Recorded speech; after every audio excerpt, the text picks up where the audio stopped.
Now with the crutch done, the next step on this is going to be to try to get some more data for our mufflers. We got our mufflers back from Scott Dinger today. We got some back from Bob Zambelli. We want to do some, in the near future, do some testing. And we were real fortunate that this plane was very easy to change the motor and muffler, and we learned a lot, but we still have a lot more to learn before we make a final decision and get a muffler that we're going to settle in on for the new ship. It was certainly an adventure making that crutch, but I think we got the basis, a good start for the new ship. I feel real confident about that. And the next step on this is going to be our muffler work.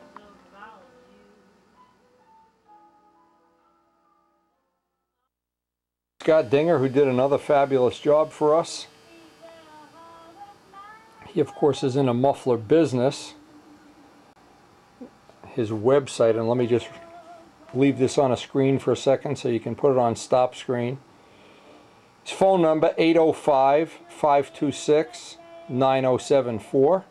He's out in California, and he did an exceptional job of welding up these test parts. I want to thank him a whole lot.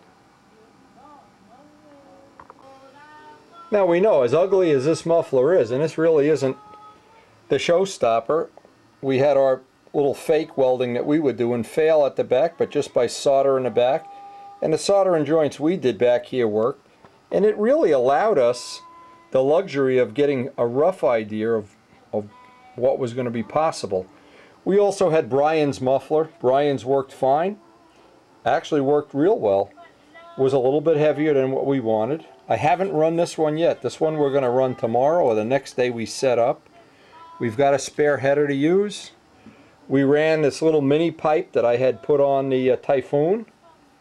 We were able to, with some confidence now, remove that part off the engine, and just by making a little modification we can get the header closer up on a muffler. Bob Zambelli took 3 of these and thinned out the flanges. What we're going to try to do with these in the course of the test is see if we can use a 76 header instead of a 90 header, which, get a look at the difference. It's a lot more weight. This is the original piece that we had sawed off right at the field because it was too restrictive. Worked fine for Rich Oliver, running it at lower RPM. And Sergi Belko's muffler, which runs great on a 60 as delivered. Bob Zambelli has opened that up. And if you look inside, I don't know if you can see inside how he has this adjustable now. But we'll be able to test that. We also have 4 of them that I had made them up and Scott had welded. I gave him each one in a separate bag so he could get them together. Now we can take them out, clean them up a little bit. And what's going to happen, the next day we get, and I don't know when that's going to be, we're gonna dedicate a whole day to testing mufflers and gathering data. Now let me just do a little storyboard about some of the information we want to gather. And this would apply to any engine, by the way. Now these are the ones Scott welded up. And again, keep in mind, we're making what I think is a very serious attempt at maximizing the exhaust system. Now we have a couple of goals. We'd like to keep the exhaust system under 2 ounces. That would be goal 1. As of right now, I know we don't need these headers, these flanges, and Bob Zambelli can mill those down if we find any of these that really work well.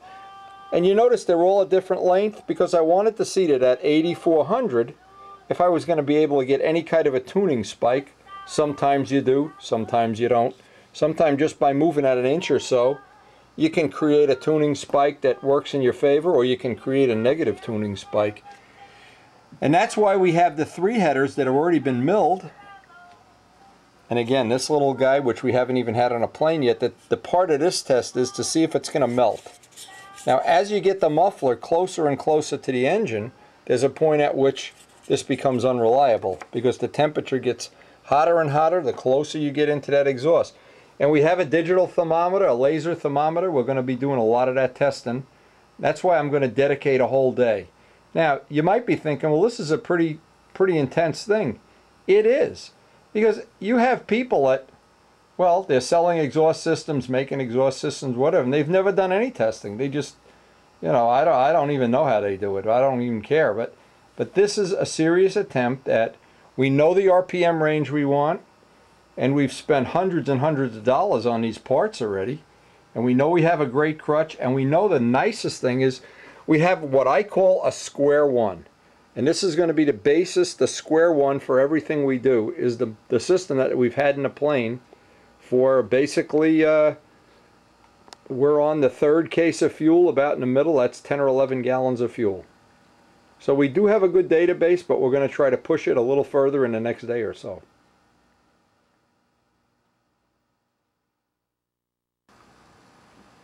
Now, when you set out to have a basic understanding of exhaust systems, it starts out looking real easy. You bolt a tongue muffler or tube muffler to a plane, and you're ready to go. But there's the person who designed it, or who put a lot of thought and energy into it, had to take into account a lot of considerations.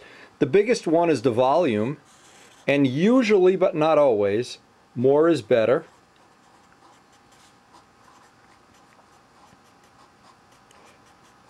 Virtually all rules that govern exhaust systems are almost always, but not always. Weight, well, sure, if you had a car, you wouldn't care what, or a helicopter, they can run 5 and 6 ounce exhaust systems. We want less is better. Restriction, now this is where it gets tricky. You would think we want unrestricted exhaust. Well, you don't. When an exhaust is unrestricted, the motor runs too cool to give you a proper stunt run.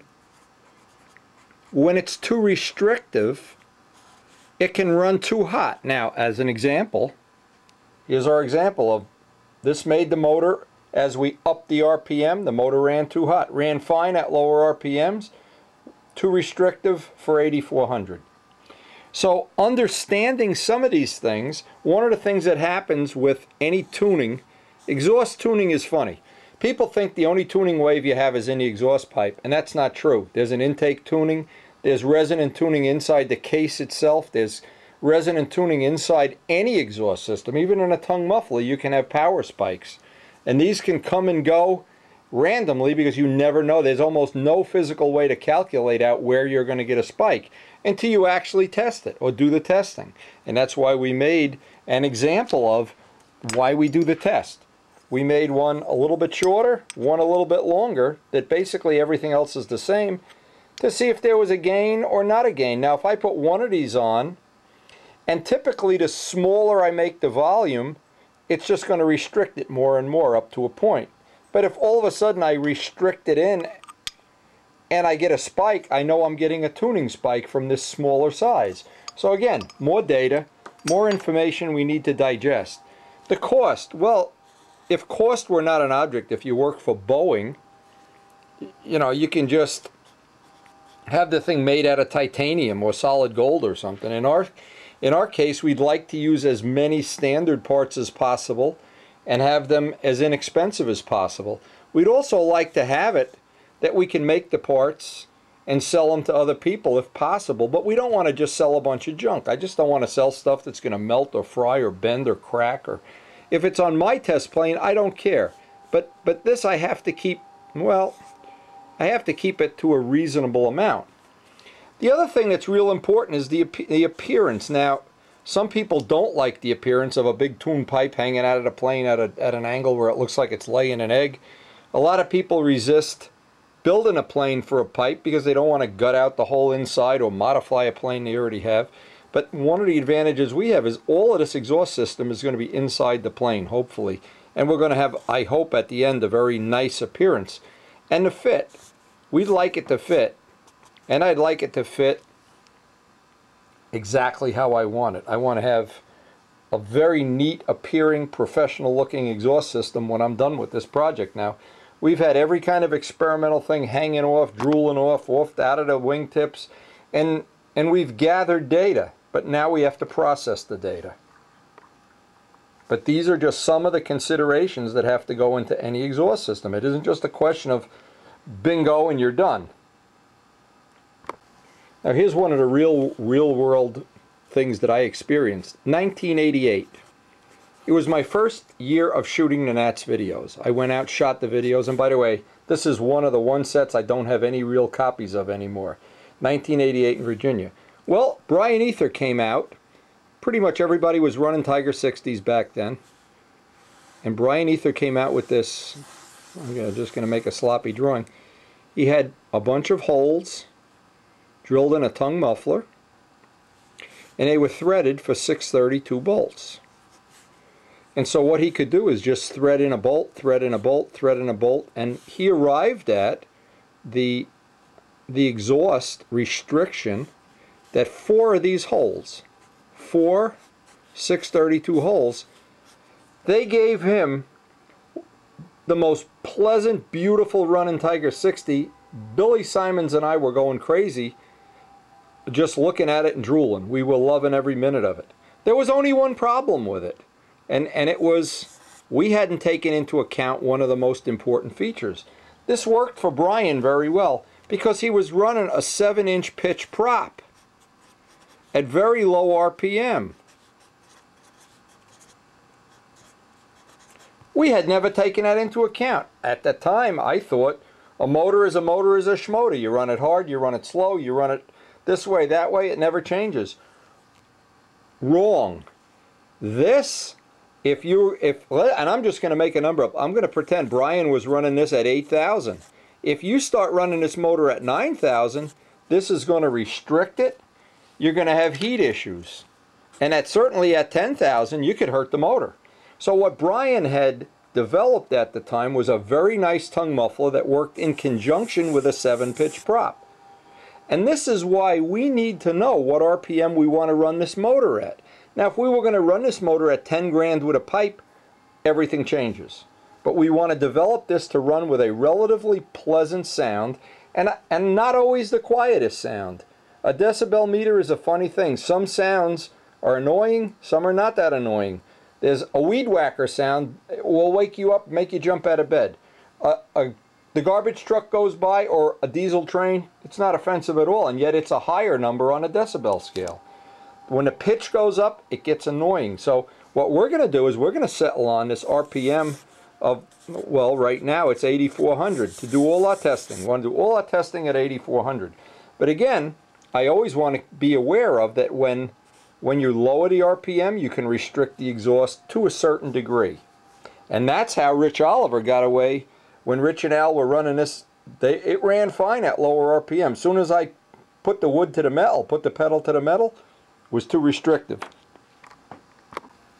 One of the people that added to my knowledge of exhaust systems, a person named Kenny. I want you to remember this name, Augustine. Go to any place where they race motorcycles, and they'll know who Kenny Augustine is. One of the top tuners in the world.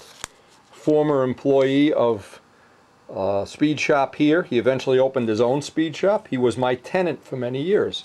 During the time of his tenancy, he prepped all of my race motorcycles and explained things to me. That one of the things you would love to do, and this is something to always keep in account. He's a model plane guy, by the way, and he loves K&B engines. He used to collect K&B engines.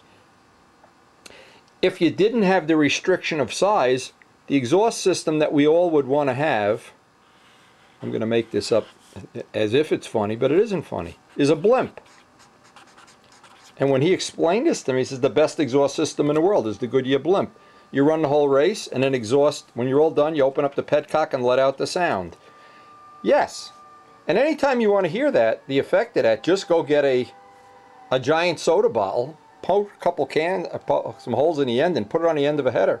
And you'll see, even a soda bottle is a good muffler. The only problem is, and there's a problem with, is you have to be able to put this in the plane. So that's one of our restrictions. We'd like the volume to be as big as possible, but still reasonable to get up in the front of the plane. Now, I don't know how reasonable this is going to be, because this is kind of wide. It may stick out the bottom, stick out the side. But I wanted to make a prototype up. Sergey Belko's muffler is really a work of art. It's all camera threaded together. But again, I don't know that everybody would want to have the exhaust coming out right in front of the wing. But we found that this ran really great on a 61, ran great on a 65, 76 got real restrictive, 90 choking. But again, that's how we learn these things, and that's how we're going to do our testing. That is another issue that comes into this. I have a database that I work from. I've collected notes for 30 years. This is my database. It's my proprietary information that I use to run the business. How do you do certain things that are proprietary? Well, an exhaust system is one of the proprietary things, and I'm sharing as much of it as I think is reasonable here, that it wouldn't get too overwhelming or too awful to know. But always feel free if you're going to do some experimenting. I'm glad to help. But the database is something that would take up hundreds of videos. But one of the things, it's good to gather data, and you want to, in this case, tomorrow or the next day, we're going to gather data. And I'm just going to make up an example. Because this is where it really gets difficult. This is where it turns into a Kenny Augustine thing instead of somebody with less experience. Let me just make this real easy. So you go out to the test bench and you record data. And you write that in the book. You record this data. You record this data. But now you have to know how to marry up to get the best result. And that's the part that's difficult. So we may run into a situation where this muffle is the lightest, but this one runs the best. This one runs even better but melts. This one sticks out of the plane at the wrong spot. This one's the lightest, but the header broke because we made it too thin. The pipe one is great, but it has a sound we don't like. We don't like that high RPM sound. Brian's muffler, hey, he made this out of a lawn chair. We got a couple gallons of fuel through this. No problem at all. But I wouldn't want this in my new be-all, end-all plane. I'd like to have something a little more polished looking, a little nicer looking. And now what we'll do with these mufflers, any of them that work, and what I even made one with one, these are all 425 holes. I made one, and this is out of a 76 header, because what I wanted to do, I want to adapt some of these headers. Now the 76 headers do not fit, this is the 91 exhaust port. So we have to do a little grinding and a little dremeling. In fact, we're going to have to do a lot of dremeling here, about half of the screw hole, to get these to fit, but I think ultimately they will fit. Ultimately we can make these fit. And the other thing too I want to find out, when we get one that we really like, and we're going to number each one eventually, when we find the one that we like, I'll get it all polished up, and I'm not worried about the polish right now because probably only one or two of these are going to be what we're looking for. But now it's going to be, we're going to do the day one, we're going to gather data. And we're just going to be out there freezing for a whole day. This is probably going to be very time consuming. And I'll show you how I make my notebook up. But then the hard part is making the compromises that we're going to have to make, because once we do this, once we get to the point where this is final, it's final. I want to do this once. I want to take my time doing it. And no matter how difficult it is, I want to know that that's the muffler that's going to go in the plane, because other people are going to be building 90 ships. And if I can pass this information on to them, they're going to be one step ahead. Or if Rich or anybody tools up to make these commercially, well, we want to have them that we know that they're not going to be junk, or they're not going to be in some way inferior to what we're able to do with the technology we already have. Now, we've already got this one, except for the fact being ugly. This one's certainly acceptable. And if I were to send this out to Scott Dinger, he would make a nice, well, I'd get a new header. He'd do a nice welding job. This is a windy job. This got us through a test period. But when I want a professional job, this is a Scott Dinger job. Looks a lot more like a fuel dragster would look. A lot prettier. And the simple reason, he's a professional welder. I mean, these welds are not going to break, and they're going to polish up like jewelry when I go to polish them. The same way, this carbon pipe, it probably looks pretty good, but I don't know about the reliability. I don't know how long it's going to last. But certainly, I want to keep track of everything. And again, I'm trying to do all this once, so I'll have a database that all winter, when there's snow on the ground, and somebody says, can we this or that, or how did this work or that? Because gathering data, now you remember last year I had all the data from the Testarossa. Every gram weight, every part of that plane is weighed out. Now I can kind of go along with it, but I know I have a 3-ounce handicap. But one of the things I'm not going to need is a tune pipe. So I can save 2.5 ounces, maybe less than 2, depending on what pipe I'm using. Can save the weight of the rubber coupler, but I've got to get this right. I just can't go snapping one of these on and hoping for the best. This is part of the data that we're going to gather. We're going to, and I've just written it down as, for my own reference, square one, we've always tried to run this engine around 8,400, give or take 100 RPM. And I want to record the temperature at 8,400, and I'll probably record the head temperature and the exhaust temperature both. And I want to get the temperature at maximum RPM. That's when it's really cooking. I want to have that when it's at maximum. We're going to do this all on a test bench, and we're going to do it very methodically. I want to know the weight of the total exhaust system, because the weight is going to factor into this. If I have 2 or 3 ounce or 4 ounce exhaust system, could be a deal breaker. And I want to know not the decibel reading, the sound character. Does it have a pleasant sound, or does it have a sound of, I don't know how we should even define it, a sound of a weed whacker. Loss or gain in RPM. When we find the 2.4 break point at our square one exhaust breaks at about 8,400, if all of a sudden it starts breaking at 8,600, we know we have a gain. If it breaks at 8,300, we know we have a loss. If it's the same, it's a tie. And then I want, and this is the only part of it that isn't really important to me, is the now if we were speed flyers, this would be the #1 thing on the chart. Maximum sustained RPM. Can we bring it to 9,000, to 8,800? What's our maximum? Because what that's going to tell us is, let's just say, if this exhaust system has the biggest power gain, well then we know we can possibly restrict it even a little more. Just like Brian Ether putting those screws in the exhaust. Or we can make, in this case, some little restrictors for these or something. But anyway, we're going to start, and the first thing I'm going to do is weigh all. I'm going to number each one and weigh each one and see what they weigh. So that gets us started down the road to gathering data. And this I'll do tonight, and tomorrow I'm hoping first of all it's not going to be anywhere near as cold as today. It would be best to do this in 70-degree temperature if possible, but I think we're going to settle for 55 or 60.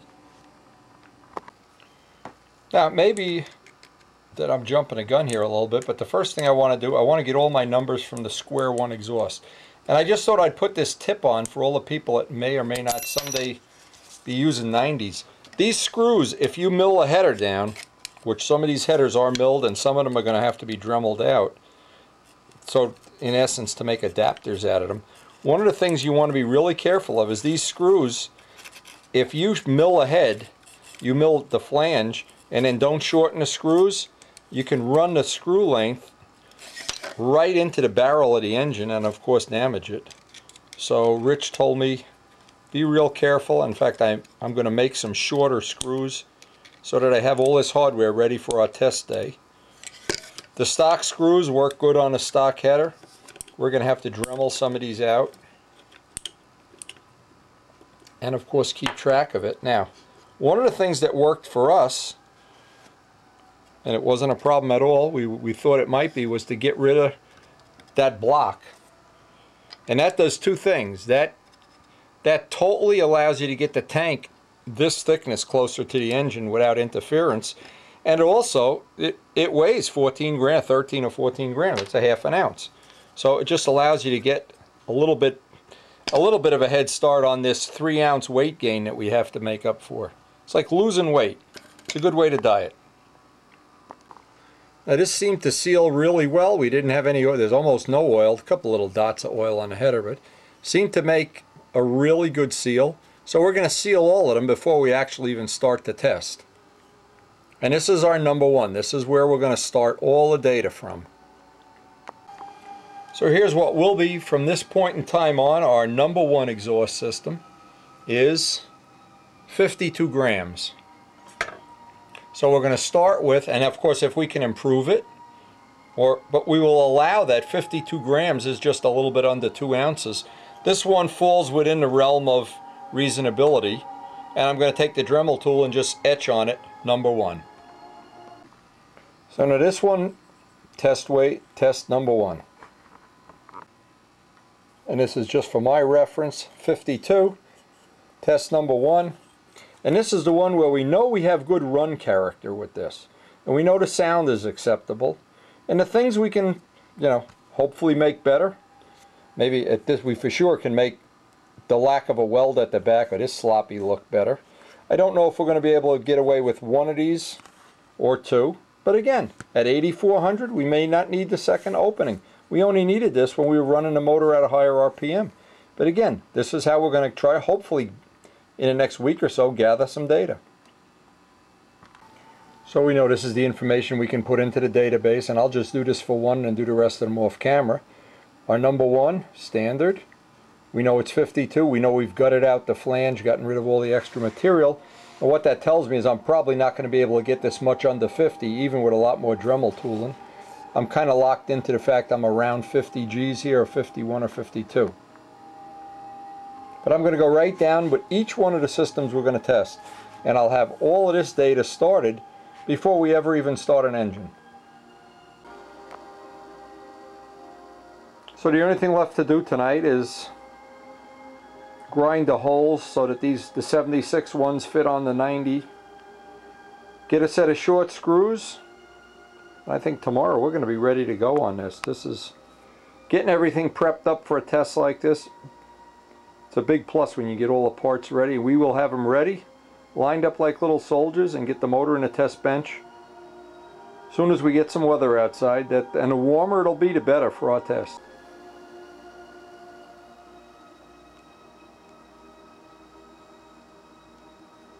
There's a lot of handiwork in there, and again, thanks again to Scott Dinger for adding his little piece to the puzzle. When we get a final design, we're going to know more after a full day of testing. Now every day we of course start the day, most of the time we do it off camera, but loading up our molds for the day. But we got some good news on the spinner back plates. I hope are going to be coming real soon. And we have had this molded from Dave Midgley that has just been popping parts out every day. So all we're waiting for now is back plates, and we will have, I mean, the crux, I hope, of some really nice spinners. These really look like they're going to be nice when they're done. Now the other thing, Rich Oliver is going to send me the equivalent of this, which goes on a 76, but with the 90 back plate. And I'm going to make an adapter up so I can run one of these with the adapter built right in on a 90. That's going to be one of our next steps.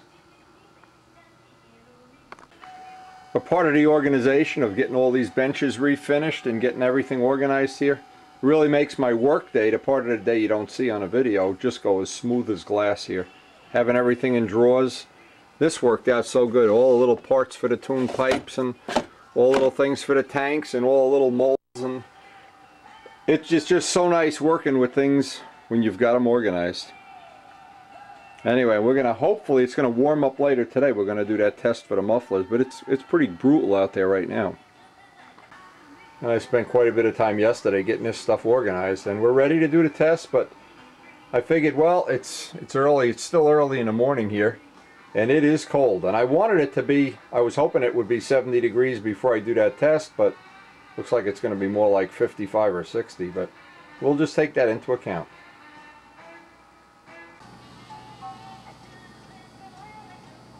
Now this is from Rich Oliver, and this is what he's done to mount Brodak wheel pants onto a carbon fiber gear.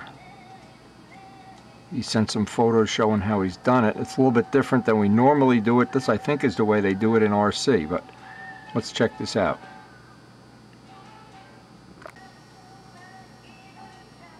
Now what's nice about this is you don't see the edge coming down on the wheel pant. It looks like all the screws are internal. Kind of a nice way to do it, in fact.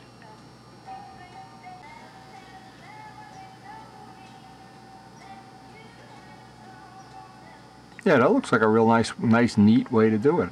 Kind of like that. Now he's showing some of the hex, how he did this. He made a little cover at a hex stock, turned down the screw hole. Pretty nice. This is the kind of thing I hope he'll write up for Control Line World. Get a, this would be a good article, Rich. Gotta tell you, this would be good in Control Line World. That's a nice way to do it. Now, apparently this is the way a lot of the big RC planes do it, so anything you can add to our choice of ideas will work for me. And of course, those are the carbon fiber gear that we make. Now, it could be that maybe one of the things we could consider in the future is making a little kit of all these parts. That'd be worth doing. Anyway, I think this is a great little idea. This view shows a little bit better how this goes together. Anyway, now that we have a lathe, hey, we can even make something like this.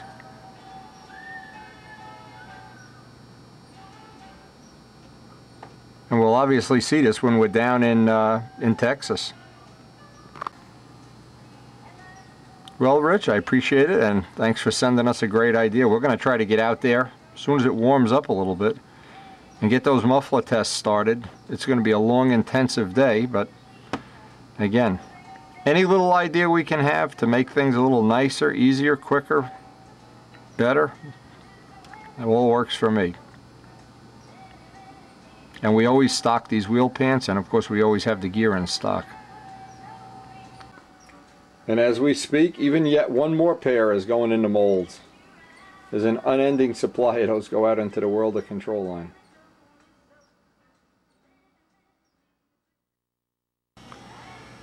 That picture today from Rich Walbridge, who I think they gave him the boot. He's moving up to advanced this year.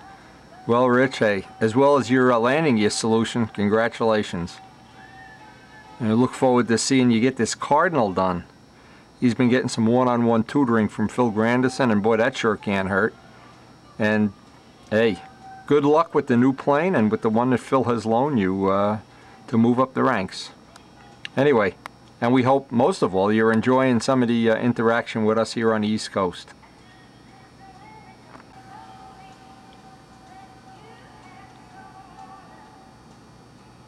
Now, as always, Phil Grandison's planes have exceptional paintwork, and this looks pretty cool. It's called a switchback. Well, it's warmed up to 56 degrees, and so we're going to get ready and make sure all the bolts are tight. We're going to get ready to start our muffler test, and of course we'll start with exactly what's been in the plane for the whole time we've been flying a plane, and get our first preliminary readings. I got the table set up outside. We're ready to, wait, every time you flip this over, ooh. So the air density is real good today. We'll be making more than average, way more than average power, I'm sure. We got our laser thermometer, our tack, all the instruments we're going to need to do this test. And the thing, boy, is it, that wind is howling out here, wow. And one of the things we're going to try to do, and by listen to those wind chimes blowing around, we're using all the things that we would normally use in a plane. The same fuel, same glow plug, same prop, same spinner, same exhaust. All of the readings we're getting right here on the first run, this is our square one run from which we'll compare everything else. And we know this was a pretty good square one. So to try to up the bar here may be difficult, may be impossible, but at least we'll know at the end of this day.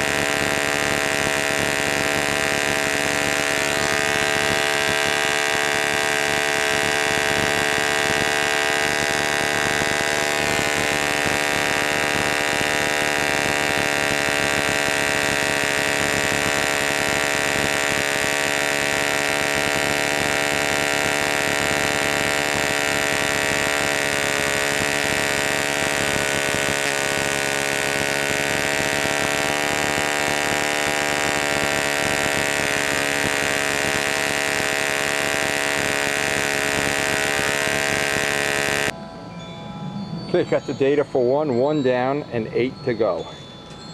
This is going to be a long day, I can tell. But this gives us all our square one information. And now I'm just going to go through these one by one.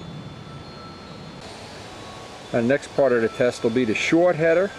Again, this is a 76 flange. This is not a 91 header. And one of the things we want to try to figure out from this test is, are we going to need the bigger header, or is the 76 header going to flow the same amount and run the same temperature?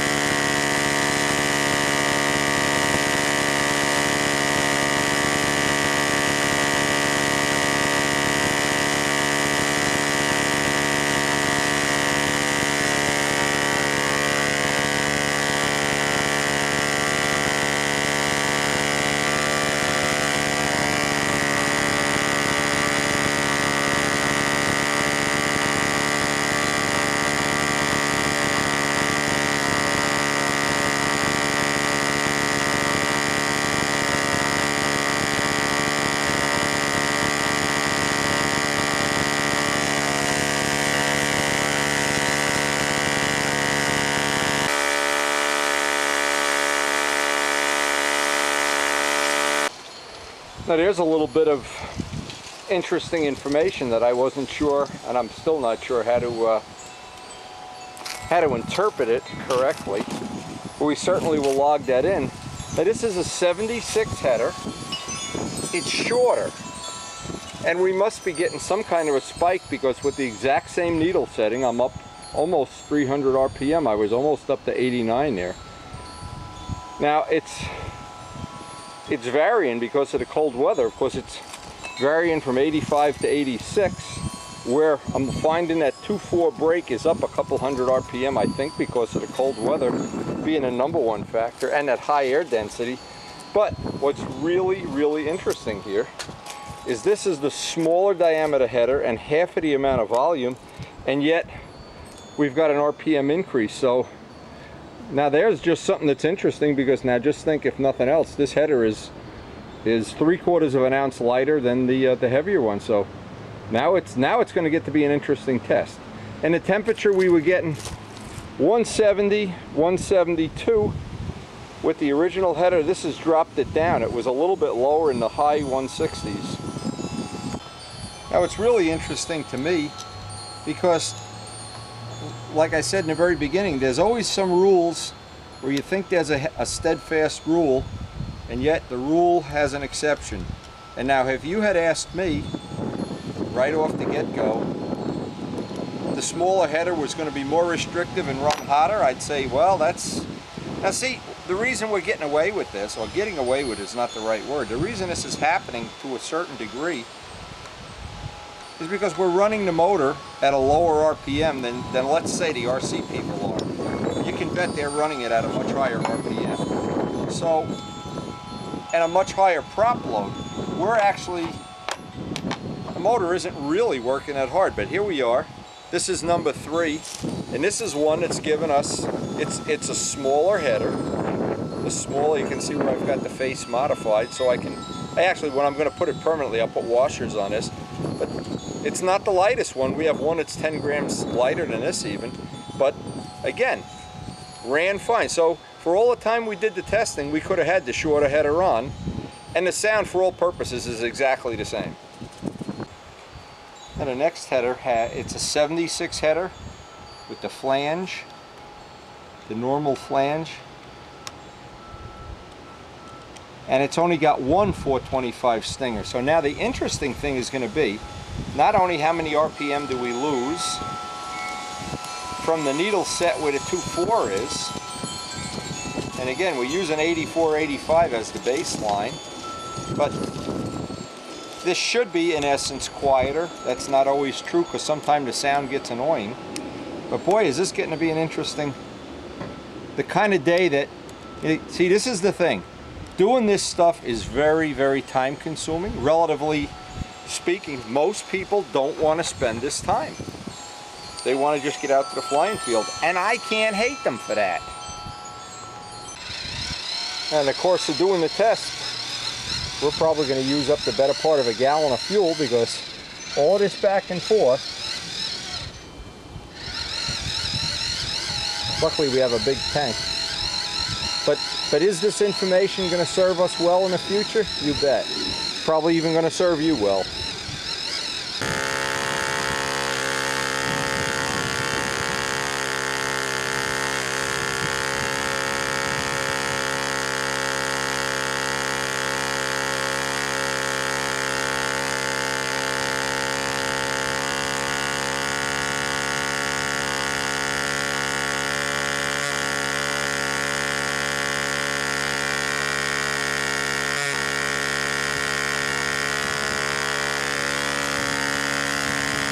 Turning 84.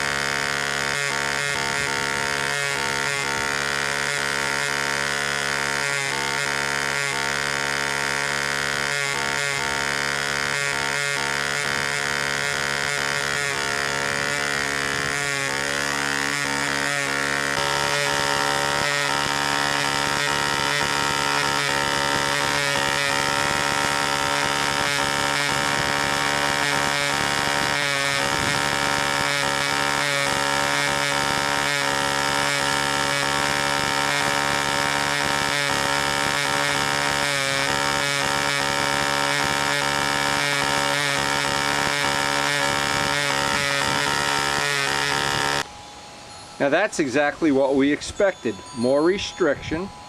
It's just a slight bit quieter, but not much. I had to go in a quarter of a turn on the needle to get the break point back, which is telling me it's not flowing anywhere near as well as the one with more wider opening anyway.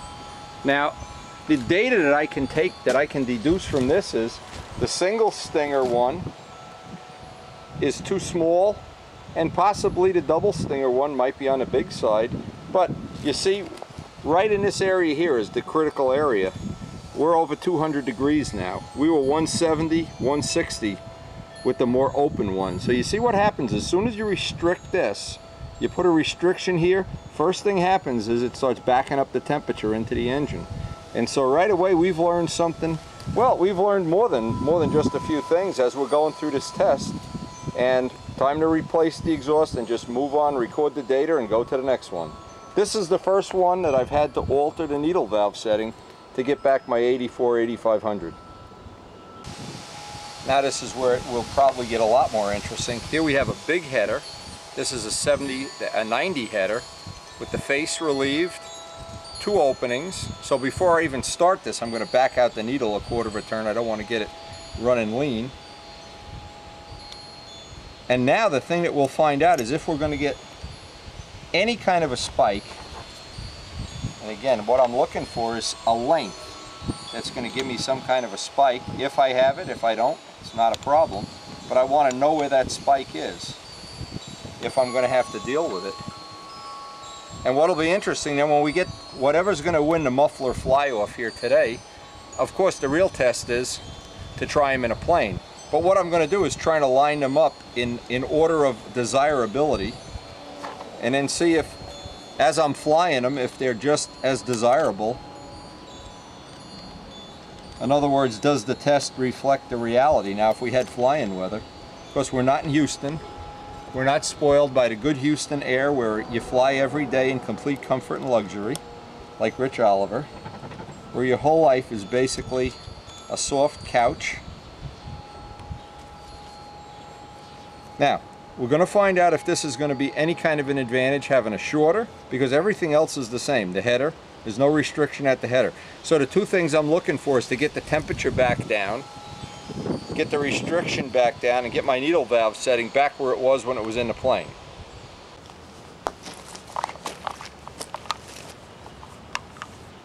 I was hoping it would really warm up a bit, but I guess we're going to have to live with it.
Now this one is a little more restrictive. I had to go in on the needle to get back to break point. You heard that it's struggling to get up on its break point. And the temperature is higher than with the first two. So we've started to narrow down the ones that aren't giving us exactly what we want. And we'll put this one at the end of the line right now. Now it's funny how little things pop up and those little exceptions to the rule jump up at you. It's just totally amazing. Now next is our longest header, 76 full length header with the twin exhausts. Now it was amazing because when we tested the shorter one, we got an RPM spike and it ran cooler, and I was impressed. So now the test will be, do we want the longer of the 76 or the shorter? And what we're doing, just going through one right after another, and it just takes time. And boy, we're sure not losing a flying day. You hear those wind chimes? Unbelievable. What a crappy day, and we're supposed to have 3 or 4 more days of this.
Even more interesting, we're about 20 degrees cooler on the header, in on a needle, and it sounds like the 2.4 brake is right about where it should be, about 84, 8500.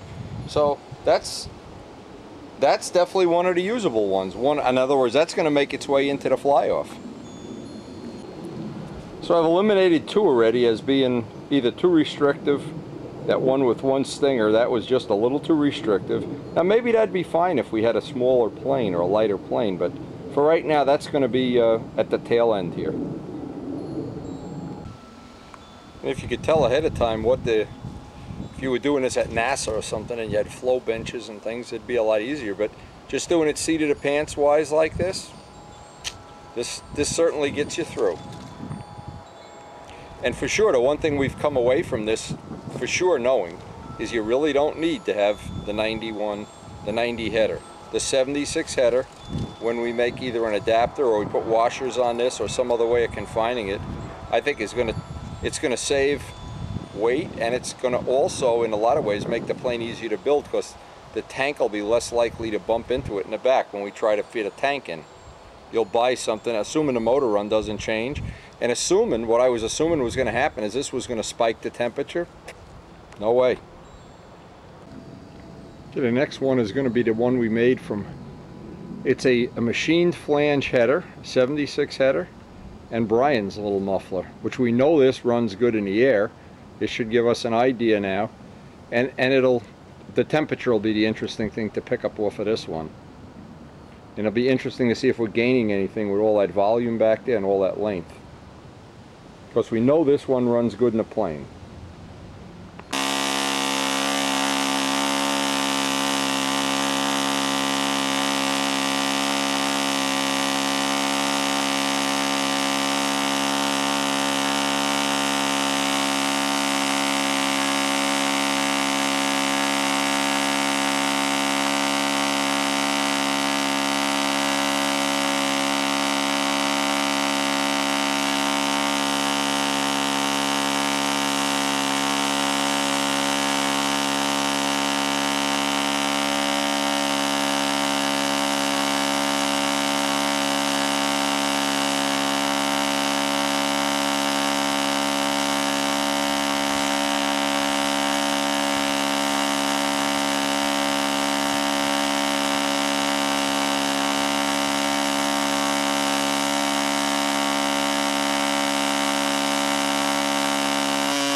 That's pretty interesting.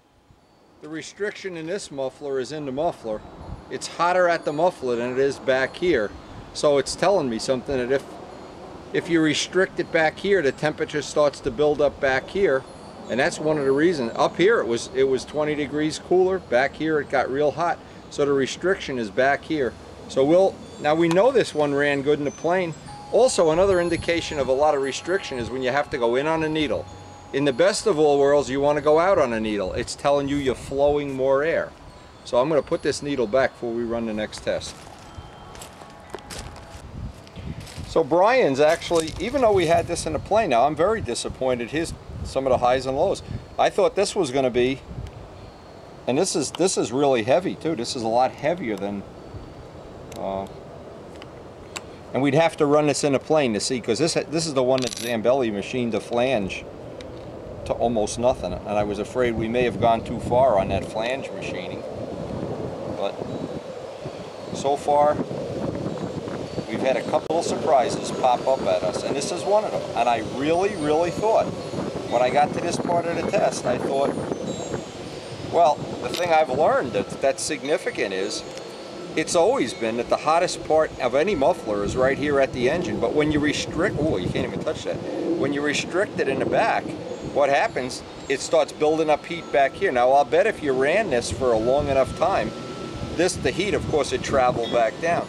Also, what hurts is when you have a rubber coupler, the rubber coupler doesn't pull any of the heat out of the engine. It kind of confines it. So, anyway, this is the first real disappointment of the day, and it's a disappointment because we've had it in a plane, and I know it seemed, well, see, what was different is in the beginning of this test, we really had a lot of stuff.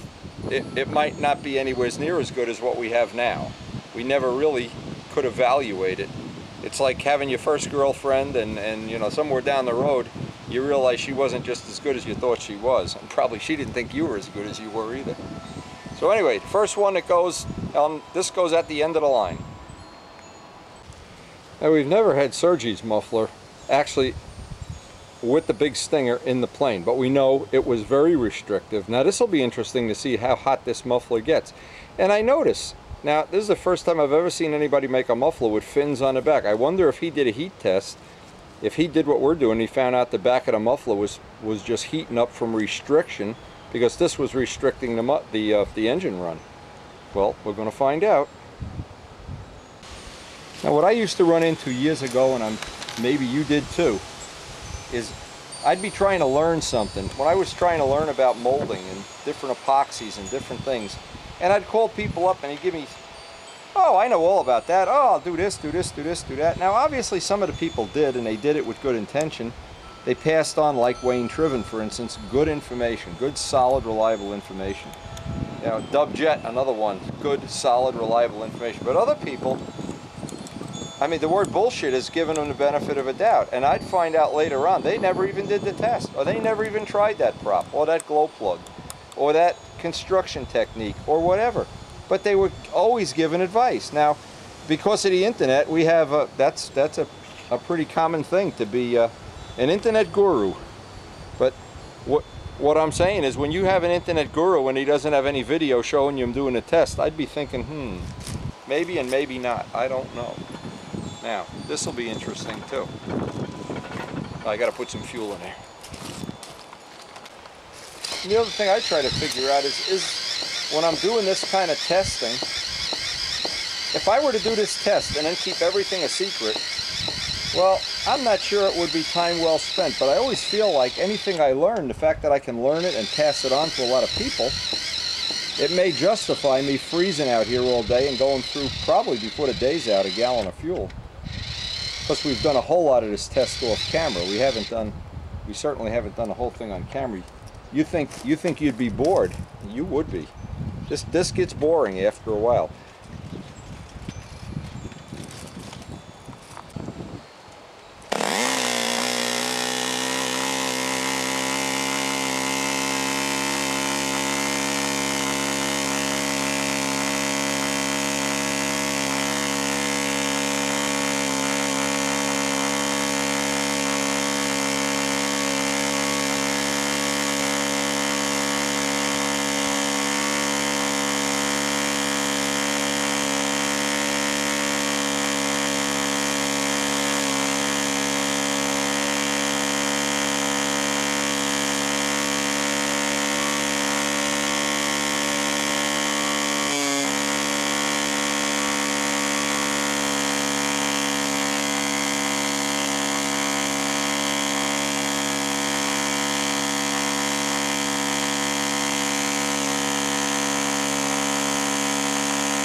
Now, very interesting.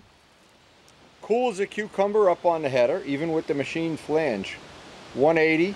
180 for the whole exhaust system. The only problem with this now, with the big Stinger, for some reason, and there's no way to measure this, this doesn't have the same sound. This has a, I don't know, in real life, a louder sound. It sounds like it may be echoing in the chamber rather than suppressing the sound. I don't know. But I have no way of measuring it other than ask 10 people to listen to it. But for sure, this is running cool. Now, what happened too is, and notice this is the thing that always matters. When you have to go in on a needle, it always tells you it's somehow restricting. But keep in mind, this is a machined header, so we don't have those nice, when you have the big thick flange, there's a little bit of a flow entry into it. This is kind of a step. Now, just some of the things I thought about doing. I had eliminated the idea today that I was going to try to run these at maximum RPM. I just thought for right now, I can just eliminate the bad ones right off the bat.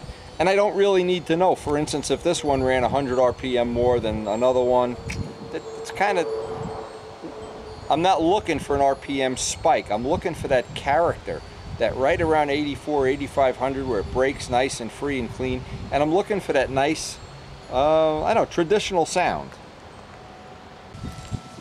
This will be our next one. This is the one I never had this in a plane yet. Did not have the opportunity to fly this. But what I'm coming away from this with, very, very conveniently too, is at least 2 or 3 really good choices. And at least 2 or 3 of these guys that have been eliminated. Now this one I have to open up the header just a little bit more. In fact, right now I can just leave the washer off. I think that'll solve the problem, since all I want to do is just run a 1-minute test here. And I wasn't sure, the way I'm going to know if these flanges being machined are an issue or not is by flying a plane for X amount of fuel and just seeing if, listen to that wind, wow.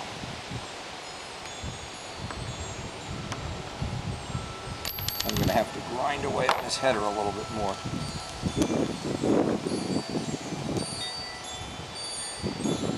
The reason I'm not paranoid about it now is it doesn't look like we're going to go flying for a few days.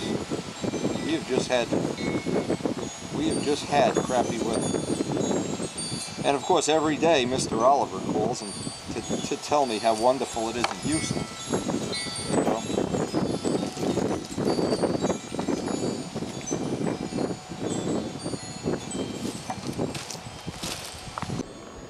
and this one I'm going to leave the motor run until we run out of gas, because I want to see what the temperature is back here, and I want to see if the temperature here, if it melts or if it deteriorates at all.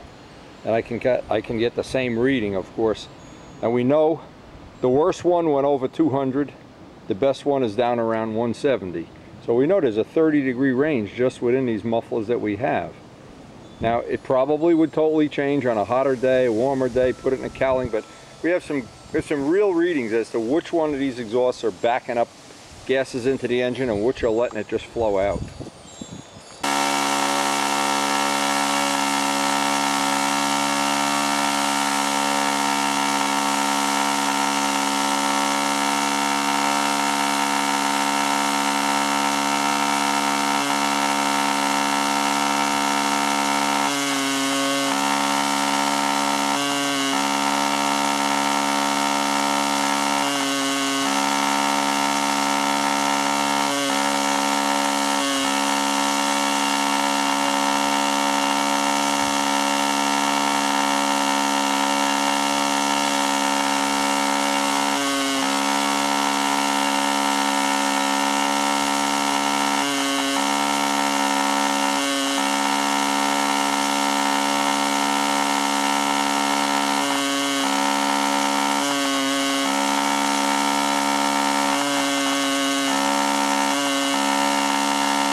just going to let it run out and see that material deteriorate.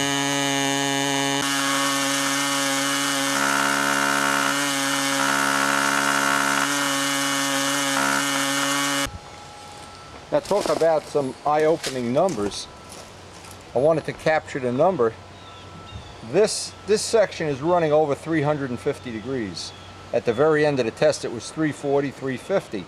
Now that resin is only rated to 350 in some cases. So, and it's running almost 100 degrees hotter than the header, so this is not happening. This is, on a hot day in Houston, that isn't happening. So we have really narrowed this down to two choices.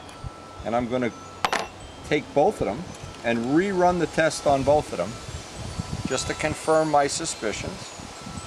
And then from the two, in other words, what I'm going to do is have kind of a fly-off of the best two to convince myself which one is going to be the one that goes back in a plane, or that we build a plane around, or that we replicate. Because sometimes you do a test once and you get kind of a, not a fake, but a, it's worth doing the test now on the best two. We've eliminated all of the ones that for one reason or another have some negative heat or some flow issues. And certainly this one has a, well, it's a quiet sound, but it's not a sound that's really attractive to me anyway. I like the more, I don't know, the more, this has a muted sound. The other one has a growl. But I'm glad we're learning all this on days when there's a hurricane going through here. And what a day this has been. And we've kind of, in our database, made notes of which is the best, the worst, the hottest, the coolest. And not all of it followed the exact rule of thumb that we were thinking of. But we did do the test. We're going to do the back end of this test again and run off the two best ones and then make a decision. And that'll be the one we polish up and put back in a plane. And sometimes you just have to spend the time, use the fuel, and just do it.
Well, I'm confident that the time was well spent.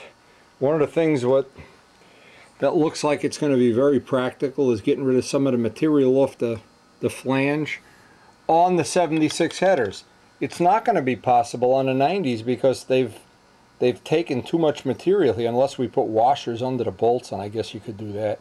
But that may not be the most practical thing in the world. But boy, we sure figured this out. And yeah, now to really do the next part of the test, and this was, I thought, the best overall run character and the lowest temperature and the best flow came from this header. But there's really one more part of this. We got to put it in a plane. Once it's in a plane for And of course we need some weather, which doesn't look like it's happening in the next couple of days, but what we really need is a cup of Javalia and a flying day now to confirm what we're trying to establish here is what's going to be the best muffler for this engine.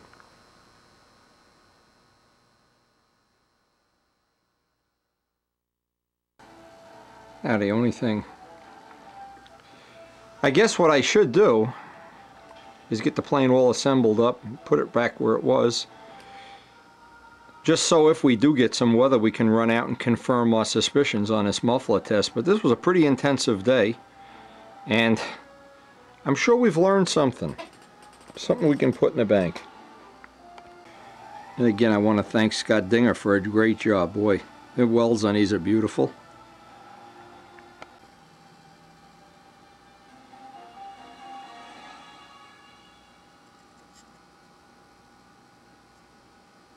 Rather things like, you look at it, it's almost like a piece of sculpture. Anyway, we don't need sculpture. We need a flying day for some testing.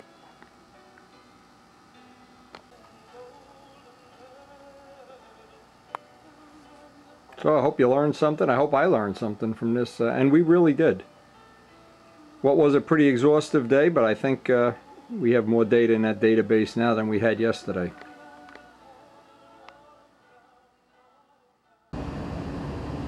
Now it looks like our hurricane winds have died down to a, well, I wouldn't say this is going to be a stunt pattern day, but we're going to be able to do some engine testing anyway. And all the testing in the world on a bench isn't worth if it doesn't translate into some good flights. And so I'm starting with what I thought was the #1 setup from our muffler test, and I'm going to try to go through the top 3 mufflers, the ones that I thought had some real potential. And I'm just waiting here. We have somebody in the parking lot working on their car, so I don't want to start until they actually leave. Because we do have some people that don't speak English and they just walk right out here. Now the conditions today are, it's really cold. It's in the low 50s. We got probably 97 on the air density meter. A train going through the parking lot. Just what we need. But I think the air is good enough that I can get some feedback on how these 3 mufflers are going to run and which of the 3 I like the best. We've kind of eliminated 4 or 5 of them right out of the mix for one reason or another. Hot temperatures, or that we will lose an RPM, or something.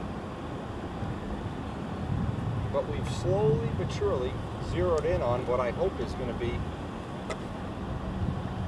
some data that we can use. Of course, first start of the day, this is going to be a ball. This is going to really be fun. And the only thing that seems to ever work on its cold weather is the old lighter fluid trick.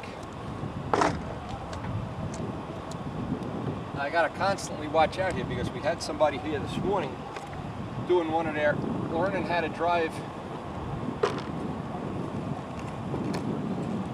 Oh, in fact, they're back. Oh man, I can't believe this. Some days you just can't win. Anyway, this was the muffler that from that test seemed to be the winning muffler. I'm going to open this up a little bit just to start. We'll deal with the first startup of the day here.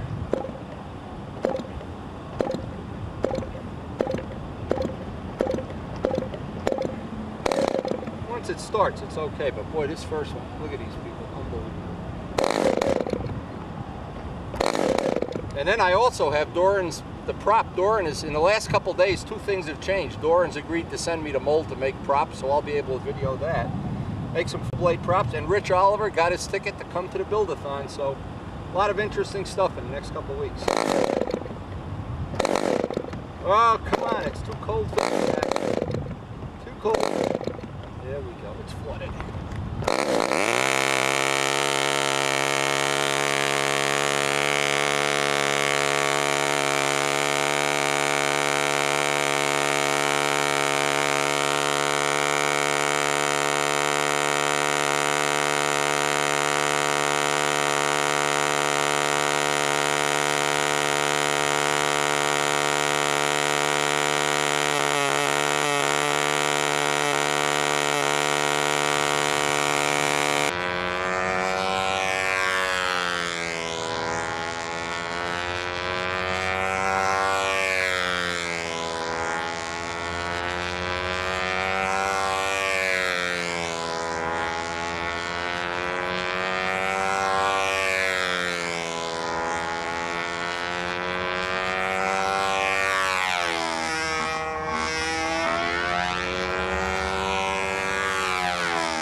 Now, what worked just about as well as you can expect, and I expected this to happen, the muffler that ran the best and ran the coolest on the bench definitely gives the best motor run. And so of the three, this one is just a little bit better than the other two.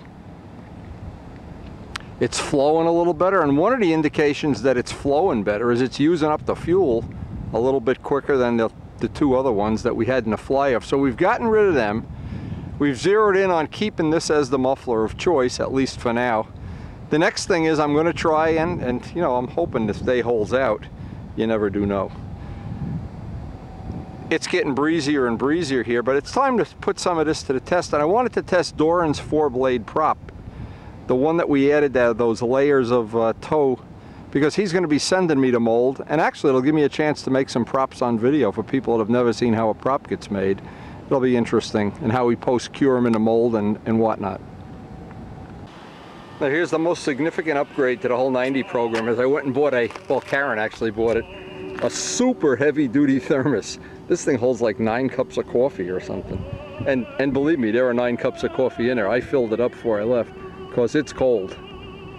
But we're going to get more data. This is actually a free day, and I'm hoping that when Rich Oliver actually comes up here, the day he arrives, we may be able to sneak past the field on the way to Midgley's and have him get a flight on this. But I'm going to bring it to Midgley's anyway, just in case we get a flyable day, we can sneak out to the schoolyard. And this is the prop we wanted to test. This is the one I had laminated on. Some thickness, it's a little bit thicker, but it's got the stock pitch. The next part of the test, now that we've kind of settled in on a muffler, is to see if this is going to be an upgrade or if the one we have on the plane, the original one, is still a #1. Now as this day is dragging on, and drag on it is, it's certainly paid to come out here, even though this is not a great flying day. This is certainly not a day that that you want to go popping bottoms on. But we're certainly just firming up in my mind what's going on with these mufflers, and I had spoken to Rich about the tests, and he had told me that on the pylon racers they pretty much experience the same thing. They make the header a little bit shorter, a little bit longer, and they find a power spike. But you have to know the RPM you're going to run at. Now we're running this 84 to 85. What's happening with this header, we've got an RPM spike, so we're up to 87, maybe even 88 in this cold weather. What's going to happen though is that's going to go down when the air density goes down. And you can bet the air density right now is 98. That's about the best we've ever seen. So we know we're making some power. I wish we were drag racing or something. We could be setting some records today. But we do have an RPM spike. In fact, the RPM spike is so significant that I've actually backed off on the needle during the flights to where I'm losing a motor run, and it would indicate that I've got to either add a head gasket or something like that. But, well, again, we're going to find out. And I've also, because Sunday is a contest, we got a contest coming up in Flushing Meadow, the one that's been postponed. I wanted to put the 021s on and get the handle adjusted. This will give me a chance to do that, so I'll have that choice too.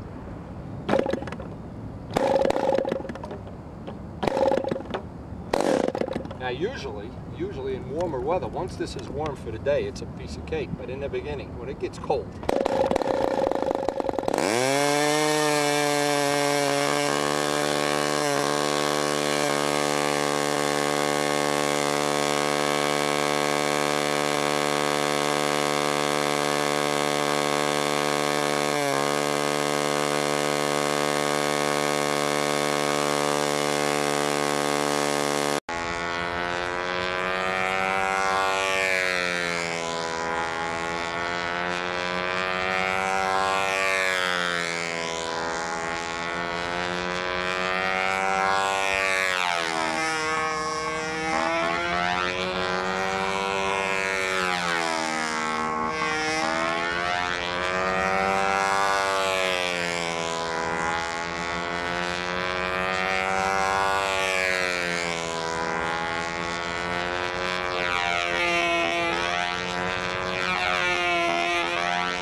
Now from this point on, I'm going to put the 4-blade on that has the laminate, just so you can see how close these are.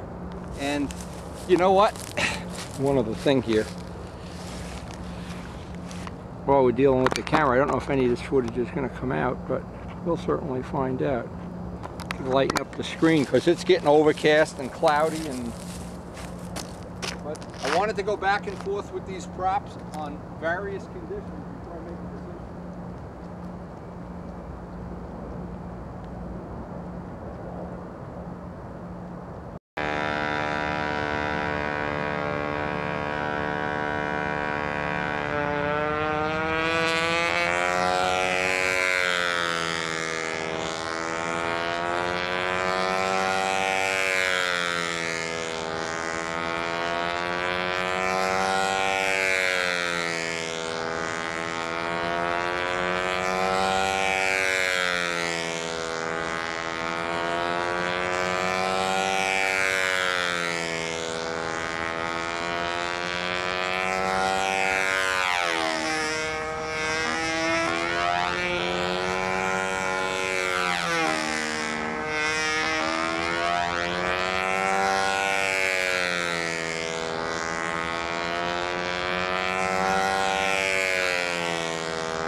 Now I found a lot of times in life when you think you know something and you go back and do the test a year or two later, you find out, well, you really didn't know as much as you thought you knew.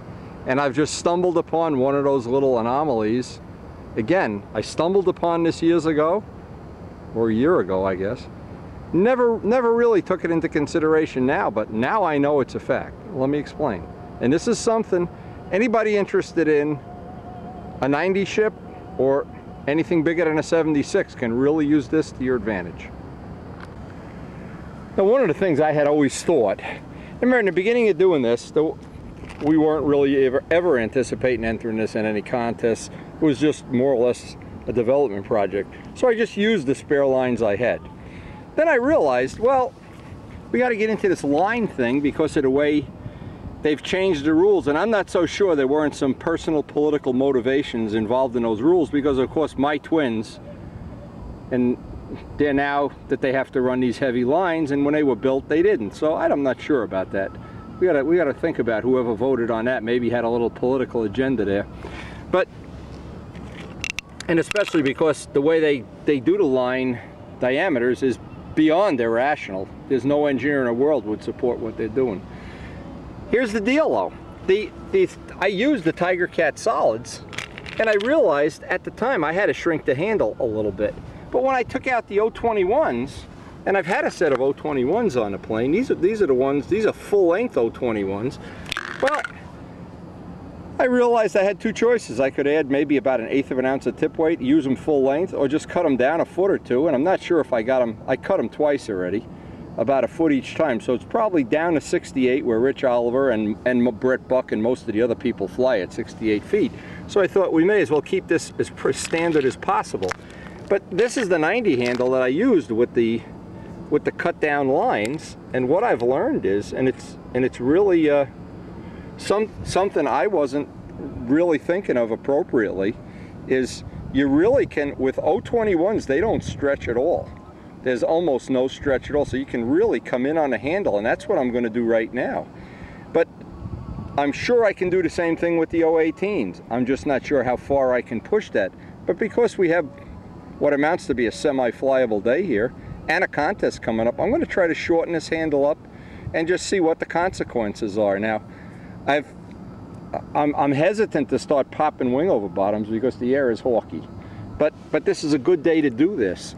And if I can come in even one notch, a lot of times I'd never want to go more than one notch at a time, because then it takes me anyway 4 or 5 flights just to get used to the handle setting, and reestablish, fine-tune the neutral. But I know, for instance, that when I go from 018s to 021s, it's going to be a very easy thing to make the adjustment. The plane will make the adjustment real easy with just a little more tip weight, or maybe one click in on the Raby rudder. But I also know now ahead of time in the database that I'm going to have to make the handle smaller in this dimension. And if I don't do that, I'll never get it to where it has the same feel. Now, the ultimate goal here is that it has the same feel with the 018 solids as it does with the 021 braids. And if I can have both sets, well, for the new plane, we'll fine tune that, and Kent Tyser's going to send me 3 more sets of lines, 1 foot of line length different on each set. Then I could really fine tune the new plane and get it right where I want it. And then of course see, as an example, I would like to get it that it flies on the solids and the braids exactly the same, and evaluate if it's worth it to go through the work of having the solids and wiping them and everything. Some planes it is, some planes it isn't, sometimes it isn't. But I really was approaching this because I had flown the Tiger Cat with the 021s and with the 018s, and it had almost no impact on it at all. But that plane was pretty much 10 ounces heavier than this plane. And on a lighter plane, just knowing that it's about 1/8 of an ounce of tip weight, or a foot off the line length, or even 2. But we've always gotten to the nats and cut the lines down to where they're 68 feet. And every time I line up my plane against anybody else's that's really flying, they almost all at 68 feet anyway. Being able to adjust the handle. Now, a lot of people that that don't use this type of handle think, oh, I'll just loosen up the Allen screw and move it. Well, yeah. The only trouble with that is every once in a while you're flying along and the Allen screw loosens up, and I've seen a lot of people either lose planes or really scare themselves. And this is the system I prefer, where you physically move the cable, and it's not meant to be done every 3 times you fly the plane. It's meant that you do it once and get it right and be done with it.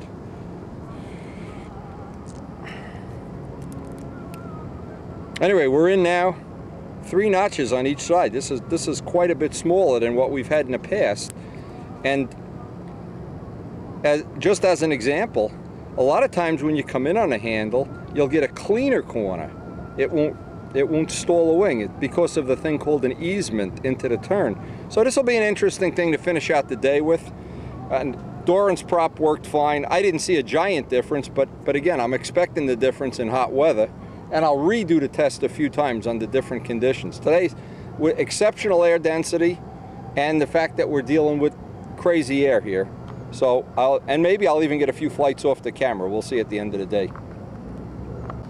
Well, we have really gotten to use some good air density. If only the wind wasn't blowing here, we'd really have it made. We would have gotten a good day out of this, but as it is, I think we've gotten some issues with the lines straightened out. We certainly have settled in on our muffler. Now, in the course of this day, I think we've really made some progress, and that's all I ever expect from a day. And having that air density, now obviously that distorts to a certain degree the results, but the results are so good, and it's like I liken this motor to just having a bottomless pit of power. You just tell it, yes, I need a little more power. Whoops, that's too much. And that's not enough, that's too much. And it's very tunable. The thing I like about it, it's so tunable, and it doesn't have giant RPM spikes like some pipe motors do. Or some motors, period. I mean, if you've ever had some of the smaller 40s that are very high performance, and you get the needle set wrong, and you're going for a 20-minute merry-go-round ride. And or a million other things that just make you crazy. This motor, I just think, once it's fully developed, and Rich Oliver is certainly, hey, I got some other good news for you besides Rich Oliver. Dubjet yesterday is now the United States pylon champion. Against all odds, he came through, and they do their pylon. Rich was explaining to me how they keep score and how they accumulate points, but it turns out he didn't even have to fly the last race. He was so far ahead. So, and he's going to be working on, I'm hoping he's going to be helping us every step of the way, which he always does, but in terms of adding what he knows about this and to what Richard knows and what I know, and I hope that between the 3 of us, it'll be something that'll be very pleasant for the people who buy these motors. They'll pretty well be in good shape when they actually get them. We're all cooled off after that coffee break. Boy, that thermos is just, I'm glad I got that. Without coffee on the table today, you are dead out.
Okay, so that was the back-to-back test for Doran's prop, stock prop, and then when I switched to props, the one with the laminate on it. And again, subtle differences. You could nickel and dime this to that. Both totally usable. And we need to get back to the shop. But I can't believe we stayed out here this long. It's cold out here. Now, I really spent some time today finalizing these lines and handles with my 100-foot ruler because I wanted to know exactly where we were. And I want to be at exactly 68 feet for the contest, which should equate to what most people run at the Nats. Now, as much as I'd like to run full-length 70-foot lines, I know that when I go to a major contest, and in Texas too, first thing is to cut the 70-foot lines down, so there's no point not cutting them right now. Now, the other subtle advantage of having the shorter lines is the pattern itself goes just a little quicker, and so you're not always running up against a wall of maybe or maybe not running out of fuel. And at the team trials, getting the pattern over as soon as possible can be, somewhat of an advantage anyway. Before we end this session, I'm going to get a couple more flights on these lines. And I hope if we get the weather to have this contest Sunday, that we'll get several other people to fly it. It'll be on 021s, 68 feet. And it'll be just as if we were taking it to any Houston, Brodax, or the Nats, or the team trials even. Although at the team trials you could fly lighter lines, I doubt you'd want to. When you experience that much more solid corner with the heavy lines, assuming you can pull a line tension, it's a real pleasant feeling. Haven't seen any big giant negative to it at all yet.